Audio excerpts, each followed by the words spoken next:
आज काय विशेषचे प्रायोजक आहेत MDH मसाले. MDHनं जेवण दरवेळी मजेदार.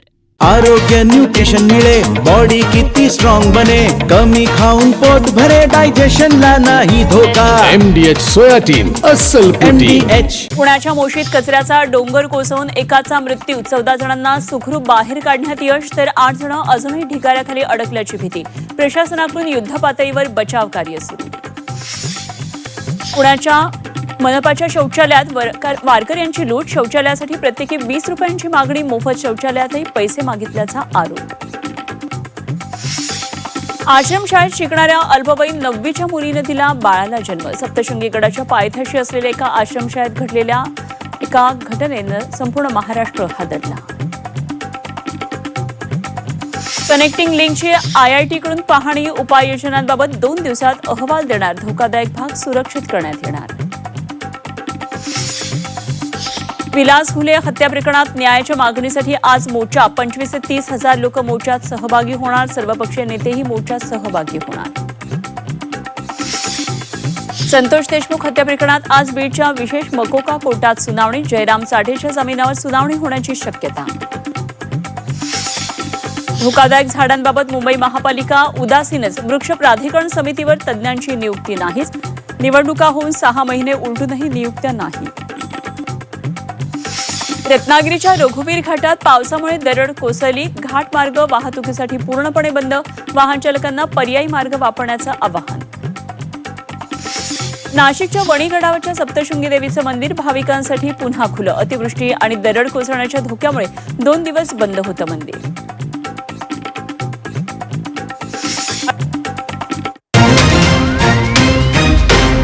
नमस्कार आणि सुप्रभात. मी अनुपमा खानविलकर. आपण पाहताय झी 24 तास. आज काय विशेष या बातमीपत्रामध्ये आपलं सगळ्यांचं स्वागत. आज काय विशेष या बातमीपत्रामध्ये आपण सुरुवातीला पाहूया आज लक्ष वेधून घेणाऱ्या 3 महत्त्वाच्या बातम्या.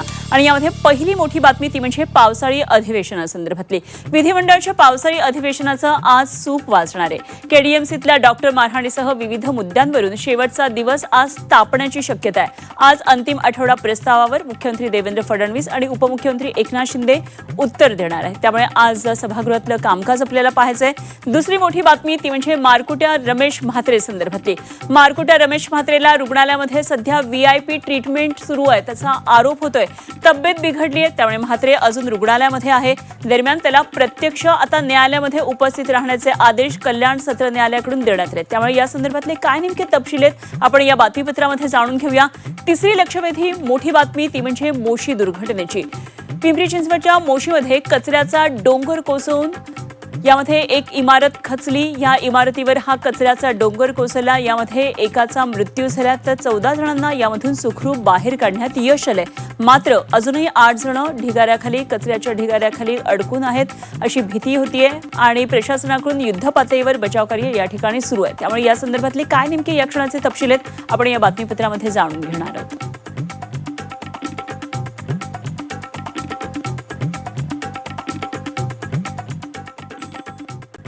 या बातम्या आपण सविस्तर पाहणार आहोतच आणि त्याचबरोबर आमच्या रिपोर्टर्स बरोबर सुद्धा चर्चा करणार आहोत. आणि या बातम्या सविस्तर पाहताना आपण अधिवेशनासंदर्भातल्या सगळ्यात आधी महत्त्वाच्या बातम्या पाहणार आहोत. आज शेवटचा दिवस आहे अधिवेशनाचा. आमचे प्रतिनिधी स्वप्नील जाधव या सगळ्या घडामोडींवर लक्ष ठेवून आहेत. आपण स्वप्नीलकडून या संदर्भातली महत्त्वाची माहिती आणि आजचे तपशील जाणून घेणार आहोत. त्याचबरोबर रमेश म्हात्रेची हकालपट्टी कधी, हा एक सवाल सध्या विचारला जातो. या संदर्भात माहिती देण्यासाठी माझी सहकारी सीमा आढे आपल्याबरोबर जोडली गेली. सीमाकडून आणखी तपशील जाणून घेऊया. त्याचबरोबर मोशीमध्ये 43 तासांपासून बचाव कार्य सुरू आहे. या बचाव कार्यामध्ये सध्या नेमकं काय घडतंय याचे तपशील आपण जाणून घेणार आहोत. पिंपरी चिंचवडमधून मोशी इथून माझे सहकारी कैलासपुरी आपल्याबरोबर जोडले गेलेले आहेत.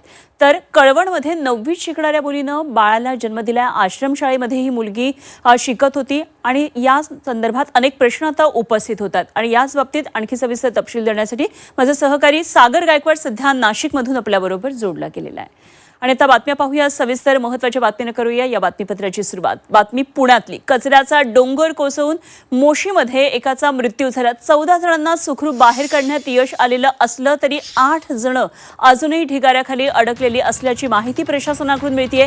आता 42 तासाहून अधिक काळ लुटलाय. प्रशासनाकडून या ठिकाणी बचाव कार्य सुरू आहे. मात्र हे बचाव कार्य करत असताना अनेक अडथळ्यांचा सामना या बचाव पथकांना करावा लागतोय. वेगवेगळी पथकं सध्या वेगवेगळ्या पातळीवर या ठिकाणी काम करतात. करतात। यामध्ये पिंपरी चिंचवडचं अग्निशमन दल आहे, त्याचबरोबर NDRFची टीम आहे, लष्कराच्या तुकडीला पाचारण करण्यात आलेलं आहे। विविध पथकं या ठिकाणी काम करतात, डॉक्टर्स या ठिकाणी तैनात आहेत।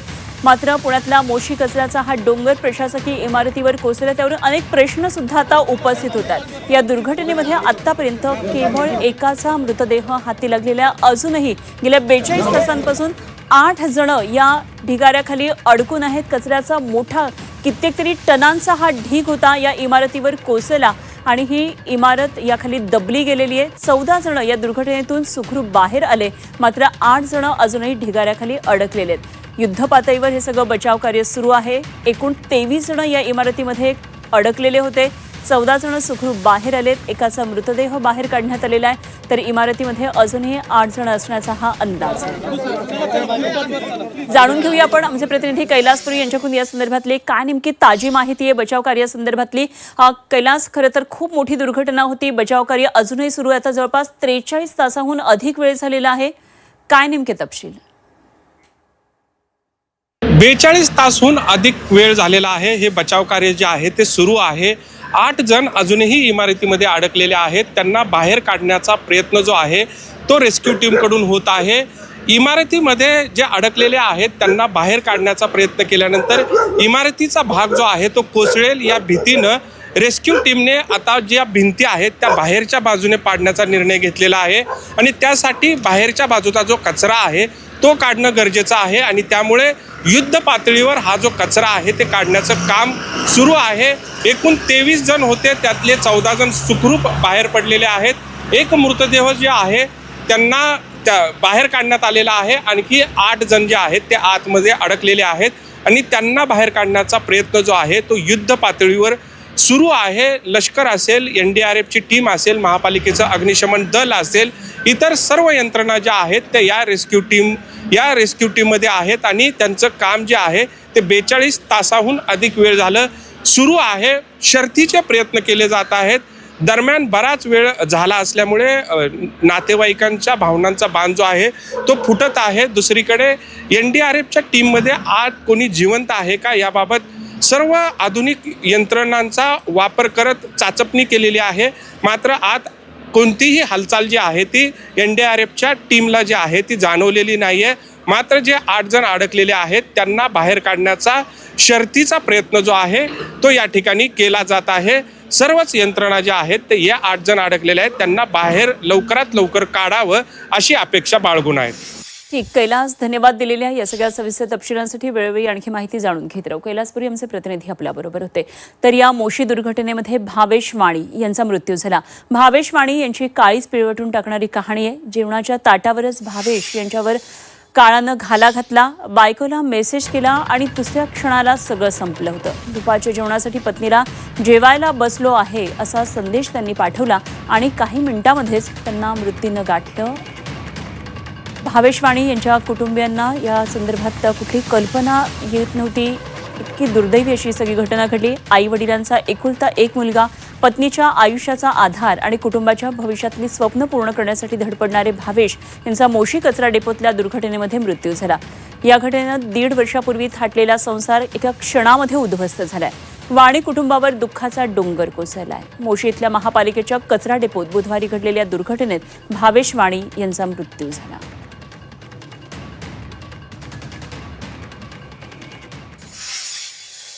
जाऊया पुढच्या बातमीकडे। बातमी कल्याण डोंबिवली डॉक्टर मारहाण प्रकरणातली आहे। मुजोर रमेश म्हात्रेला कल्याण कोर्टामध्ये आज हजर केलं जाणार आहे।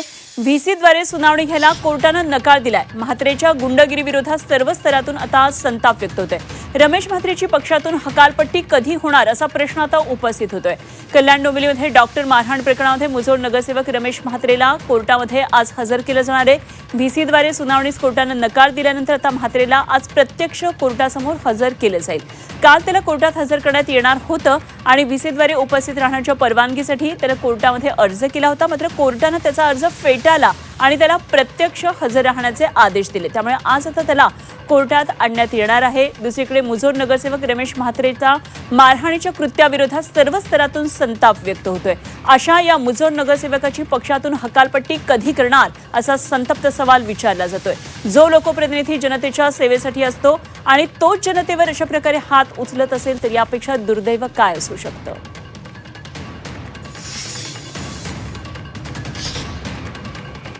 कोर्टाने सांगितले जोपर्यंत आरोपीला माझ्यासमोर हजर करत नाही तोपर्यंत मी कस्टडीची ऑर्डर करणार नाही. ना पोलीस कस्टडी, ना जेल कस्टडी, ना बेल, ना काहीच नाही. त्याला फिजिकली माझ्यासमोर घेऊन या. व्हिडिओ कॉन्फरन्सद्वारे कोर्टाला मंजूर नाही. ते शिवसेना पक्षाकडून महाराष्ट्राची माफी मागतो. डॉक्टर मारहाण प्रकरणामध्ये शिवसेना पक्षाकडून माफी मागतो असं आमच्या नगरसेवकाकडून घडलेलं कृत्य हे योग्य नाही.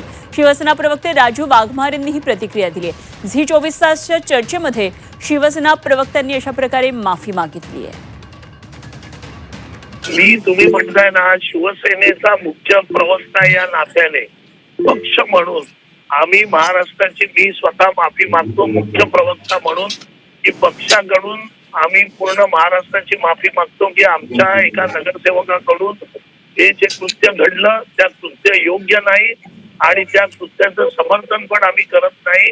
मी मुख्य प्रवक्ता या नात्याने पक्षाकडून संपूर्ण महाराष्ट्राची माफी मागतोय.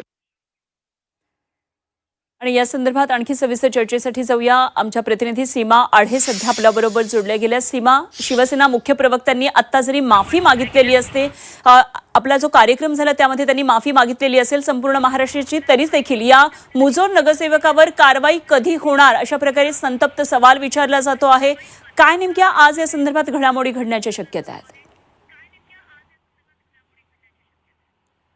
नक्कीच अनुपमा, खरं तर या प्रकरणाचे जे व्हिडिओ आहेत ते व्हायरल झाल्यानंतर ज्या पद्धतीने रमेश म्हात्रे हे डॉक्टर यांच्यावरती हल्ला करताना आपल्याला पाहायला मिळत आहे, त्यानंतर महाराष्ट्रामध्ये एक संतप्त प्रतिक्रिया जी आहे ती उमटताना पाहायला मिळत आहे आणि लवकरात लवकर यांच्यावरती कारवाई केली पाहिजे अशी मागणी जी आहे ती उपस्थित होताना आपल्याला पाहायला मिळत आहे. मात्र अद्यापपर्यंत कोणतीही कारवाई जी आहे झालेली नाही.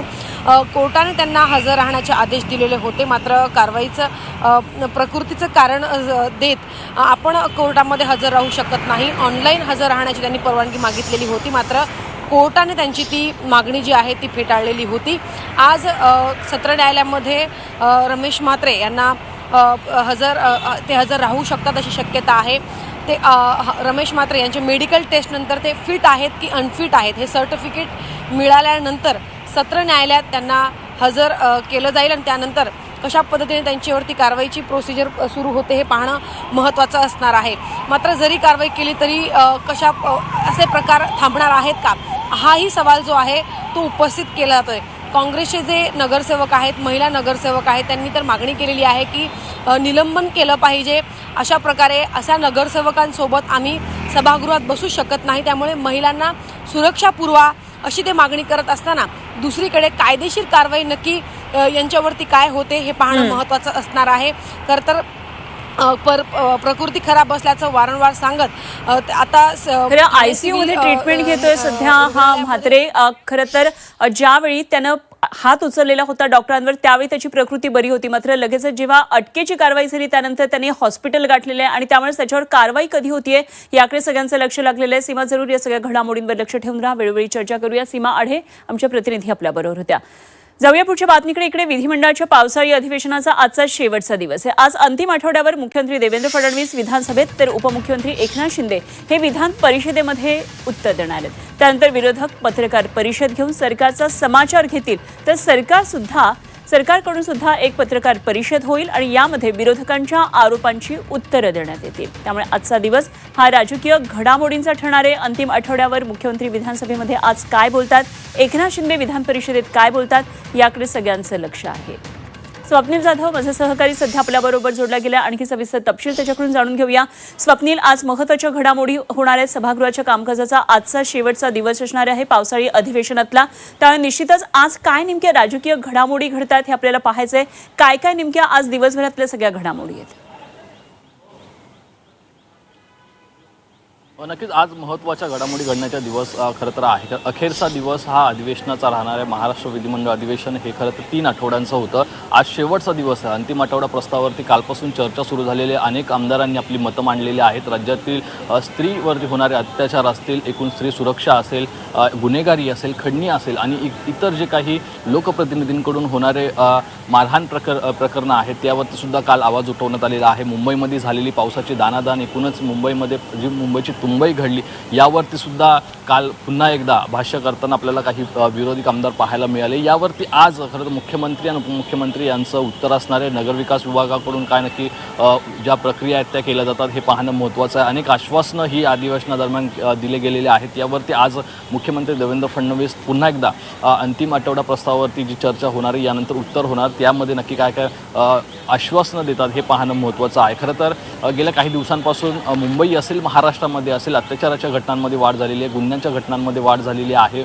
एकीकडे भ्रष्टाचार प्रचंड वाढलेला पाहायला मिळतं आहे. अनेक जे विकास कामे आहेत ते कुठेतरी निकृष्ट दर्जाचे असल्याचं पाहायला मिळतं. त्यामुळे यावरून गदारोळ जो आहे तो विरोधक या विधिमंडळामध्ये मांडताना आपल्याला पाहायला मिळेल, गदारोळ करताना आपल्याला पाहायला मिळाले. मात्र आज त्यावरती उत्तर असणार आहे. या उत्तरावरती विरोधकांचं समाधान होतं का हे पाहणं महत्त्वाचं आहे. जर समाधान झालं नाही तर पुन्हा एकदा या ठिकाणी गदारोळ पाहायला मिळू शकतो आणि संध्याकाळी दोन्ही म्हणजे सत्ताधारी आणि विरोधक या दोघांच्याही पत्रकार परिषद असणार आहेत. यामध्ये सविस्तर मुद्दे जे आहेत मुख्यमंत्र्यांच्या उत्तरानंतर मांडले जातील. निश्चितच स्वप्नील, सगळ्याच या घडामोडींवर आपलं लक्ष कायम असणार आहे. असे संपर्कात रहा. आपल्याला आणखी एका मुद्द्यावर चर्चा करायची आहे. खरं तर अधिवेशन सुरू झालं तेव्हा 6 खासदारांनी बंड करत शिवसेनेमध्ये प्रवेश केलेला होता. सध्या भेटीगाठींचा दौर आहे, त्यामुळे या संदर्भात एक महत्त्वाची बातमी येते. महाविकास आघाडीत चाललंय तरी काय असा प्रश्न आता निर्माण झालाय. कारण 2 दिवसामध्ये 2 राजकीय गाठीभेटी झाल्यात. ठाकरेंचे आमदार मुख्यमंत्री फडणवीसांना भेटलेत, तर गुरुवारी शरद पवार आणि शिंदेंची भेट झाली. काही दिवसांपूर्वी शिवसेना उद्धव बाळासाहेब ठाकरे पक्षाला एक मोठा धक्का बसलेला. 6 खासदारांनी उद्धव ठाकरेंची साथ सोडत एकनाथ शिंदे यांच्या शिवसेनेमध्ये प्रवेश करण्याचा निर्णय घेतलेला होता. आणि त्यानंतर आमदार सचिन अहिर यांनी सुद्धा एकनाथ शिंदे यांच्यासोबत जाण्याचा निर्णय घेतला. आणि अशामध्ये आता राज्याच्या राजकारणामधून आणखी एक मोठी बातमी समोर येते. उद्धव ठाकरे यांच्या पक्षाच्या 3 आमदारांनी थेट मुख्यमंत्री देवेंद्र फडणवीस यांची भेट घेतली आहे. राज्य विधिमंडळाचं पावसाळी अधिवेशन सुरू आहे. राज्यभरातल्या आमदार या निमित्तानं मुंबईमध्ये सध्यात आणि अनेक नेते एकमेकांच्या भेटीगाठी यावेळी घेतात. अशामध्ये शिवसेना ठाकरे गटाच्या 3 आमदारांनी मुख्यमंत्री देवेंद्र फडणवीस यांची भेट घेतली आणि या आमदारांमध्ये अनिल परब, सुनील प्रभू आणि अजय चौधरी यांचा समावेश आहे. त्याचबरोबर मुंबई महापालिकेच्या विरोधी पक्षनेत्या किशोरी पेडणेकर सुद्धा उपस्थित होत्या. यावेळी या सर्व नेत्यांनी मुख्यमंत्र्यांशी महत्त्वाच्या विषयांवर चर्चा केली. पवार शिंदे यांच्या भेटीवरून राजकारण तापलेलं असताना दुसऱ्याच दिवशी ठाकरेंचे नेते फडणवीसांना भेटलेत. त्यामुळे आता उलटसुलट चर्चा रंगू लागलेल्या आहेत. आणि या संदर्भात पुन्हा एकदा जाऊया माझा सहकारी स्वप्नीलकडे, जाणून घेऊया स्वप्नीलकडून काय नेमके या भेटीमागचे वेगवेगळे अर्थ निघत आहेत. स्वप्नील, या भेटीगाठींमधून अनेक महत्त्वाचे अर्थ निघतात.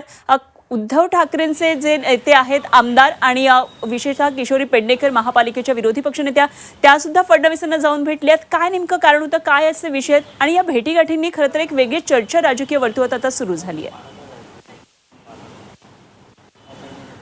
नक्कीच महाविकास आघाडीमध्ये अनेक घडामोडी घडताना पाहायला मिळतात. मात्र खास करून उद्धव ठाकरे यांच्या शिवसेनेकडून काही आमदार हे उद्धव ठाकरे यांच्या अप्रत्यक्ष या ठिकाणी काही आमदार मुख्यमंत्री देवेंद्र फडणवीस यांना भेटलेले. खरं तर मुंबईच्या विषयावरती ही चर्चा झाली आहे. मुंबईच्या विषयासंदर्भात निवेदन देण्यासाठी ही भेट होती. खरं तर 5 आमदार होते. यामध्ये महेश सावंत आणि सुनील शिंदे हे सुद्धा उपस्थित होते. त्याचप्रमाणे किशोरी पेडणेकर यांच्यासह काही नगरसेवक सुद्धा होते. मुंबईमध्ये जे 2 दिवसाचा पाऊस पडला आणि या पावसामध्ये मुंबईची जी दाणादाण झालेली आहे, खरं तर जे फ्लड पॉईंट नव्हते त्या फ्लड पॉईंट्समध्ये सुद्धा मोठ्या प्रमाणात पाणी साठलं आणि एकूणच मुंबईची जी पूर्ण लाईफ लाईन होती ती विस्कळीत झाली होती. आणि याचमुळे कुठेतरी पुन्हा एकदा या ठिकाणी किशोरी पेडणेकर यांच्यासह काही आमदार होते ते या मुख्यमंत्री देवेंद्र फडणवीस यांना भेटले. खरं तर कारण हे मुंबईच्या विकास कामांसंदर्भात होतं. त्याचप्रमाणे आमदारांचीही वेगळी कारणं होती असं समोर येतं आहे. खरं तर निधी मिळत नसल्यामुळे आमदार अनेक नाराज होते. त्यांच्या विकास कामांसंदर्भात सुद्धा चर्चा झाली असल्याची माहिती समोर येते. मुंबईतील अनेक विकास कामांवरती सुद्धा चर्चा झालेली आहे. मात्र जर माजी महापौर असतील किंवा इतर आता या ठिकाणी आपण बघतोय विरोधी पक्षनेत्या मुंबई महानगरपालिकेच्या त्या महापौर यांना भेटल्या पाहिजे होत्या. मात्र महापौर यांना न भेटता त्या या ठिकाणी मुख्यमंत्री देवेंद्र फडणवीस यांना भेटायला आल्या. मात्र यामध्ये त्यांनी कारण असं दिलेलं आहे की नाशिकच्या जे खाजगी सचिव आहेत त्यांना जे पत्र दिले होते त्याचा पाठपुरावा येत नाही, त्याच्याकडे उत्तर येत नाही, त्यामुळे थेट मुख्यमंत्र्यांकडे त्यांना यावं लागलेलं आहे. त्यामुळे आता मुख्यमंत्री यावरती नक्की काय निर्णय घेतात किंवा काय कारवाई करतात हे पाहणं महत्त्वाचं आहे, कारण या मुंबईच्या विकास कामांच्या दृष्टीने हे सर्व आमदार आणि नगरसेवक जे आहेत त्यांनी भेट घेतली होती. ठीक, आणि याच दृष्टीने स्वप्नील आपल्याला लक्ष ठेवायचं अशाच आणखी काही भेटीगाठी आज शेवटच्या दिवशी सुद्धा होतात का? कारण राज्यातल्या आगामी भविष्यातल्या राजकारणाची काही बीजं अशा भेटीगाठींमध्ये निश्चितच पेरलेली असतात. हा जरूर लक्ष ठेवून राहा. आपण वेळोवेळी चर्चा करूया. तुर्तास धन्यवाद दिलेल्या माहितीसाठी. स्वप्नील जाधव आमचे प्रतिनिधी आपल्याबरोबर होते. जाऊया पुढच्या बातमीकडे, आणि ही बातमी आहे महाराष्ट्राला हादरवणारी. आश्रमशाळेत शिकणाऱ्या एका 9वीच्या मुलीनं बाळाला जन्म दिलाय. नाशिक जिल्ह्यातल्या कळवण तालुक्यामधली धक्कादायक घटना आहे.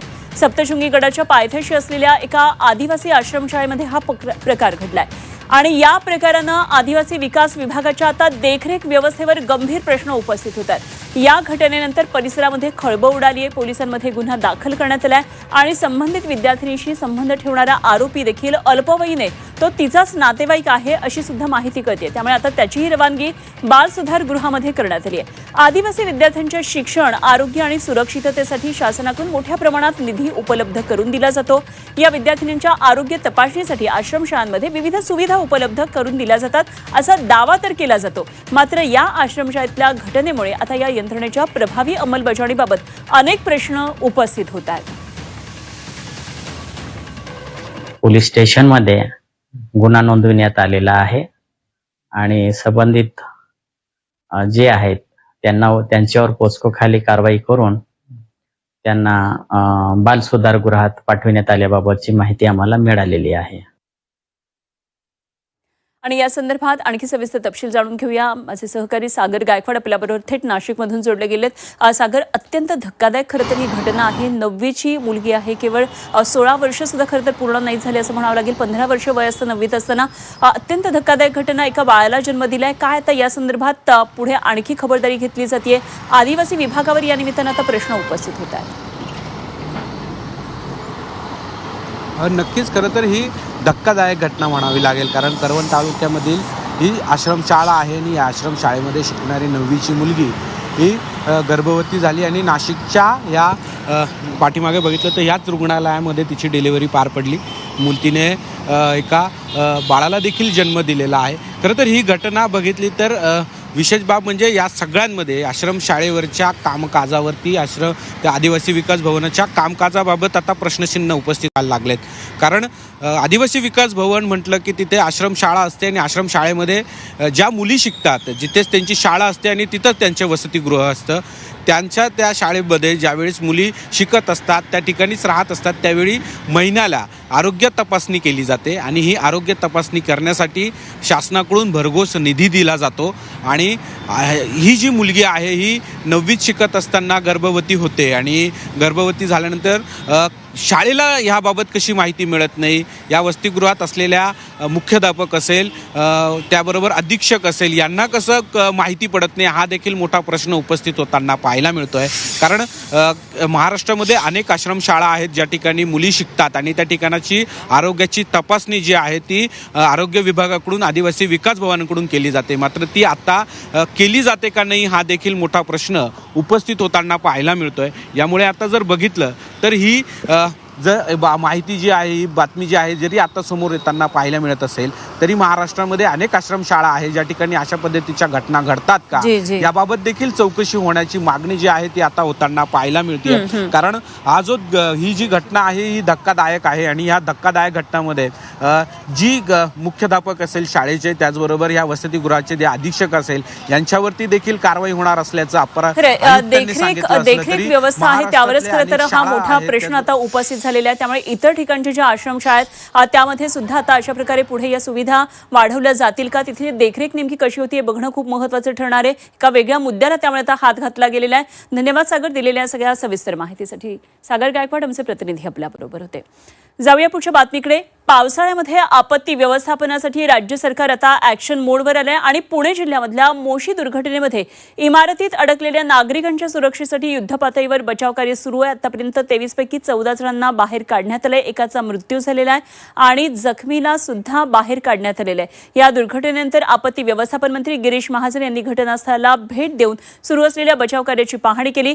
पावसाळ्यामध्ये अतिवृष्टी, पूर, भूस्खलन, वादळी वारे आणि इतर नैसर्गिक आपत्तीचा धोका लक्षात घेऊन सरकार आता ॲक्शन मोडवर कार्यरत झालंय. राज्यातल्या आपत्ती व्यवस्थापन यंत्रणा, जिल्हा प्रशासन, पोलीस, अग्निशमन दल, आरोग्य विभाग आणि राष्ट्रीय आणि राज्य आपत्ती प्रतिसाद दल यांच्या समन्वय साधून नागरिकांच्या सुरक्षिततेला सर्वोच्च प्राधान्य दिलं जातं.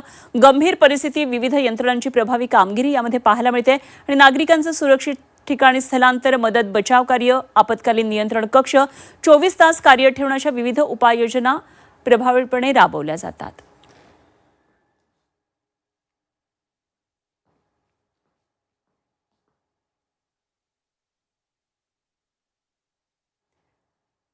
बातमी नाशिकमधून. नाशिक रिंग रोड प्रकल्पाबाबत आज महत्त्वाची बैठक आहे. मुख्यमंत्र्यांनी विधानभवनात ही बैठक बोलावली आहे. प्रकल्प बाधित शेतकऱ्यांशी त्यामध्ये संवाद साधला जाईल. तर दुपारी 12च्या सुमारास बैठक होणार आहे.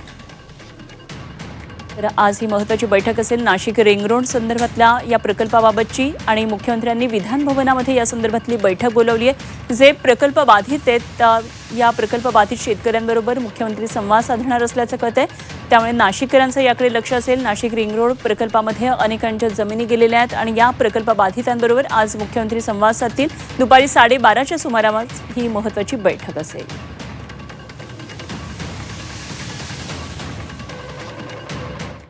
आणि त्याचा जिल्ह्यातल्या बातम्यांकडे आणि सुरुवात करूया पुणे जिल्ह्यातून.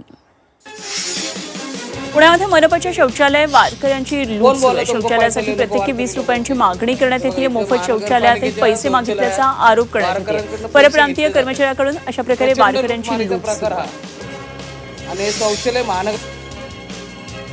राज्यात सुरू असलेल्या मुसळधार पावसाचा मोठा फटका आता मुंबई पुणे रेल्वे वाहतुकीला बसलाय. त्यामुळे 10 ते 17 जुलै दरम्यान डेक्कन क्वीनसह 22 महत्त्वाच्या एक्सप्रेस गाड्या रद्द करण्यात आलेल्या आहेत. रद्द झालेल्या गाड्यांच्या प्रवाशांना पूर्ण तिकीट परतावा मिळणार आहे आणि प्रवासापूर्वी गाडीचं स्टेटस तपासण्याचं आवाहन रेल्वे प्रशासनानं केलं. पुणे पोलिसांनी आषाढी वारीच्या पार्श्वभूमीवर यंदा अत्याधुनिक तंत्रज्ञानावर आधारित सुरक्षा व्यवस्था उभारली आहे. वारी मार्गावर सुमारे 3000 सीसीटीव्ही कॅमेरा आणि ड्रोनद्वारे 24 तास देखरेख ठेवली जाणार आहे. गर्दी नियंत्रण, वाहतूक नियोजन आणि आपत्कालीन परिस्थिती हाताळण्यासाठी अत्याधुनिक यंत्रणेचा वापर केला जाणार आहे.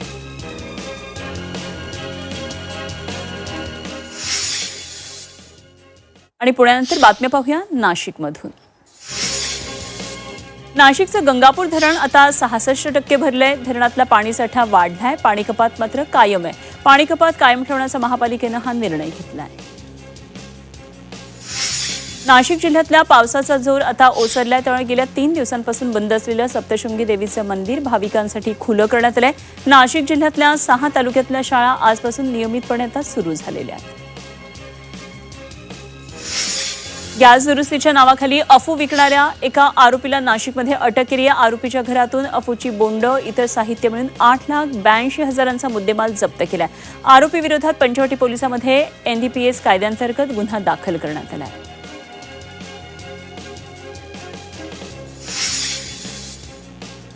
पुढे बातम्या पाहूया छत्रपती संभाजीनगरमधून. नाशिकमधल्या पावसानं मराठवाड्याला इकडे दिलासा मिळालाय. जायकवाडीचा पाणीसाठा आता 1% वाढलाय. वाढलेल्या पाणीसाठ्यामुळे छत्रपती संभाजीनगर आणि जालना जिल्ह्याची महिनाभराची पिण्याची पाण्याची चिंता आता मिटली आहे. धाराशिव इथे पदवी आणि पदव्युत्तर विभागातील क्षमतेपेक्षा कमी नोंदणी झालेल्या अभ्यासक्रमांना थेट प्रवेश देण्यात येणार आहे. कॅम्पस तसंच उपपरिसरातील ज्या अभ्यासक्रमांना यंदा क्षमतेपेक्षा कमी नोंदणी झाली आहे तिथे विद्यार्थ्यांना थेट प्रवेश दिला जाणार आहे. विद्यार्थ्यांचं शैक्षणिक नुकसान होऊ नये यासाठी विद्यापीठ प्रशासनानं हा निर्णय घेतला आहे.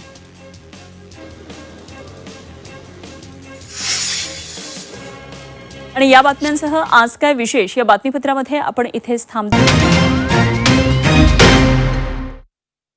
आज काय विशेषचे प्रायोजक आहेत MDH मसाले. MDHनं जेवण दरवेळी मजेदार. आरोग्य न्यूट्रिशन मिळे, बॉडी किती स्ट्रॉंग बने, कमी खाऊन पोट भरे, डायजेशनला नाही धोका. MDH सोयाटीन अस्सल प्रोटीन. MDH